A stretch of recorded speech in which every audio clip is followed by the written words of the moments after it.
Jésus, mon ami, ce matin je prie que je sois un humble chrétien. Je te remercie pour ton Saint-Esprit qui me fait chanter ce refrain. Avec toi aujourd'hui tout ira bien. Tu enverras mon ange gardien. Jésus, mon ami, ce matin je prie que je sois un humble chrétien. Je te remercie pour ton Saint-Esprit qui me fait chanter ce refrain. Ta parole transforme tout mon cœur. Pour moi il n'y a rien de meilleur.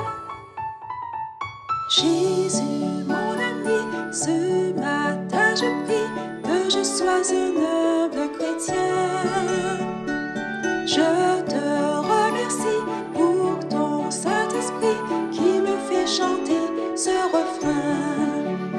Ta parole me rend obéissant. Je suis heureux d'être ton enfant.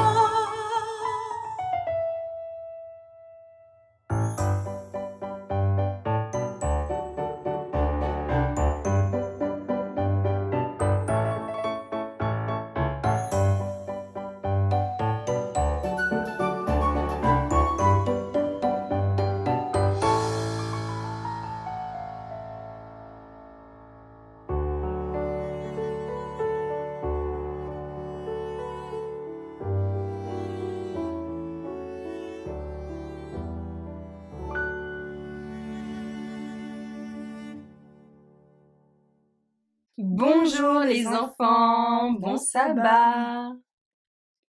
Êtes-vous à l'aise pour répondre si on vous demande ce qu'est l'humilité, les enfants?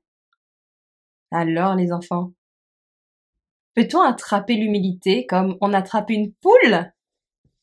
Mais pas du tout. On ne peut pas attraper l'humilité comme on attrape une poule. L'humilité, c'est quelque chose qu'on construit en nous peu à peu. C'est important de le comprendre. Il faut du temps et des efforts pour devenir plus humble. Il faut réfléchir à ce qu'on est vraiment et se rendre compte qu'on n'est pas parfait. Il faut aussi admettre qu'on dépend de Dieu. Nos talents, c'est Dieu qui nous les a donnés. Oui, pour devenir humble, il faut penser aux autres avant soi-même. Écouter quand on se trompe, admettre nos erreurs. On peut et on doit demander à Dieu de nous aider à être plus modestes et simples dans notre cœur. L'humilité grandit quand on accepte les moments difficiles avec joie et avec l'aide de Dieu. Cela prend du temps. Il faut chaque jour travailler sur soi-même. Donc l'humilité, ce n'est pas quelque chose que l'on attrape comme un animal.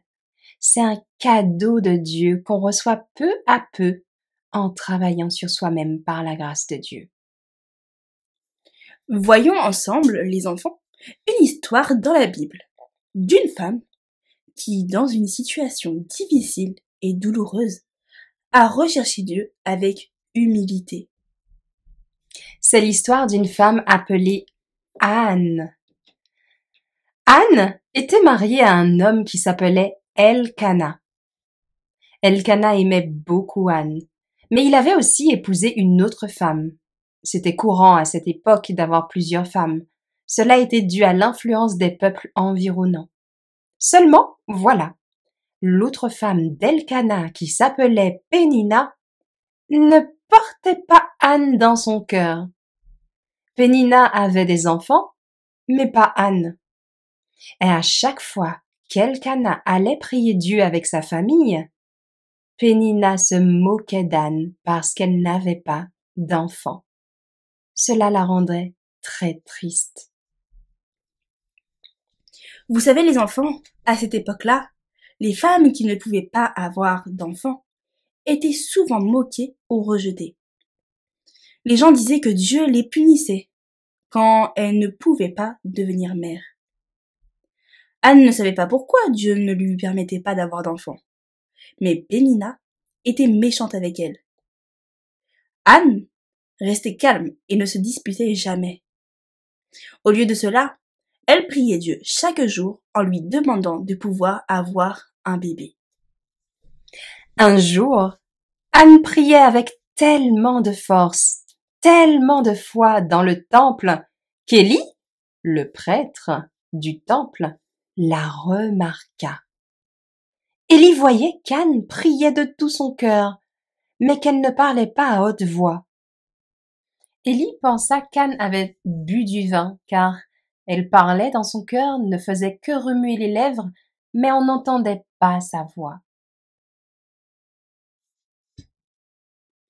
Alors, Anne expliqua à Élie qu'elle priait Dieu pour qu'il puisse lui donner un enfant, car elle n'en avait pas depuis longtemps. Élie comprit qu'Anne souffrait beaucoup et lui promit que Dieu exaucerait sa prière. « Va en paix, dit Élie, et que le Dieu d'Israël t'accorde ce que tu lui as demandé. » Anne fut très réconfortée par les paroles du sacrificateur. Elle continua à prier Dieu avec confiance. Un jour, Dieu exauça sa prière. Elle tomba enceinte, et peu de temps après, elle donna naissance à un petit garçon qu'elle appela Samuel. Savez-vous, les enfants, ce que signifie Samuel? Cela veut dire entendu ou exaucé de Dieu. Anne était tellement heureuse et reconnaissante envers Dieu. Elle éleva son fils en lui apprenant à aimer et à respecter Dieu. Elle le consacra au Seigneur dès sa naissance. Samuel grandit au temple sous la direction du prêtre Élie. Il grandit dans la foi et devint un homme extraordinaire, consacré à Dieu.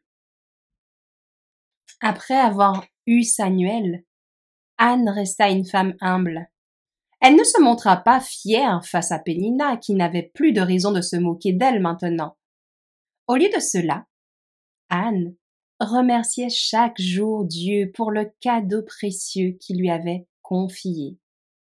Elle savait que c'était un don précieux que Dieu lui avait fait, après avoir entendu ses prières, et que cet enfant appartenait pleinement à Dieu.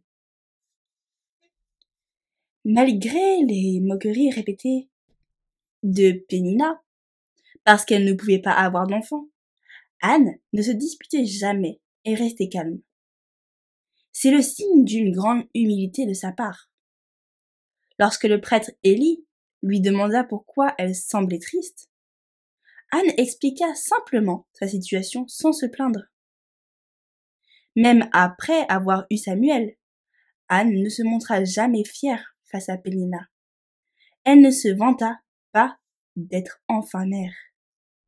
Oui, Anne resta reconnaissante envers Dieu chaque jour, consciente que le don de Samuel était un cadeau précieux qu'elle n'avait pas mérité.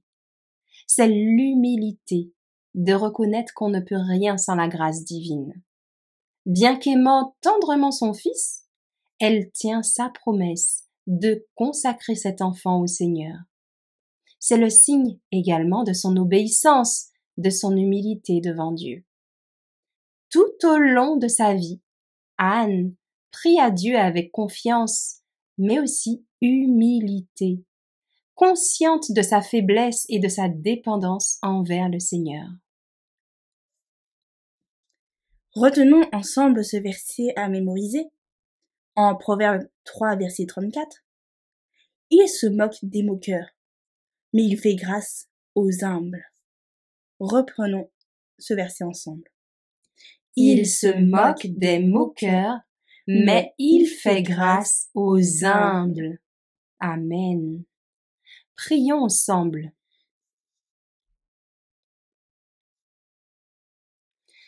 Père éternel, toi qui as entendu les prières humbles d'Anne dans l'épreuve, toi qui élèves ceux qui s'abaissent devant ta grandeur, apprends-nous à marcher comme Anne, dans l'humilité, en pleine confiance en toi.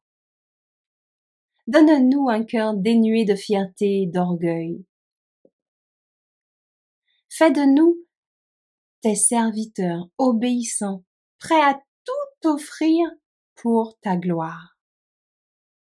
Lorsque les épreuves viennent à nous affliger, donne-nous la grâce de rester calmes comme l'a fait Anne, et qu'au lieu de nous plaindre, nous puissions prier avec ferveur et foi en ton amour. Si tu tardes à exaucer nos requêtes, que nous puissions continuer à espérer en ta bonté infinie. Que nous sachions que tu écoutes les cœurs humbles. Lorsque ta miséricorde se manifeste, fais que notre joie soit empreinte de reconnaissance et que jamais nous ne cédions à l'orgueil ou à la vaine gloire. Sois encore avec nous, Père, pour le moment d'étude qui va suivre. Et nous t'avons prié dans le nom de Jésus. Amen.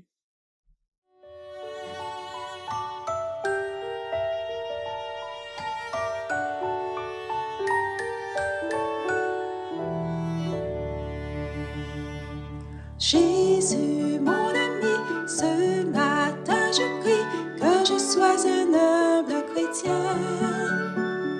Je te remercie pour ton Saint-Esprit qui me fait chanter ce refrain. Avec toi aujourd'hui tout ira bien. Tu enverras mon ange gardien. Jésus, mon ami, ce matin je prie que je sois un humble chrétien. Je te remercie pour ton Saint-Esprit qui me fait chanter ce refrain. Ta parole transforme tout mon cœur. Pour moi il n'y a rien de meilleur. Jésus, mon ami, ce matin je prie que je sois un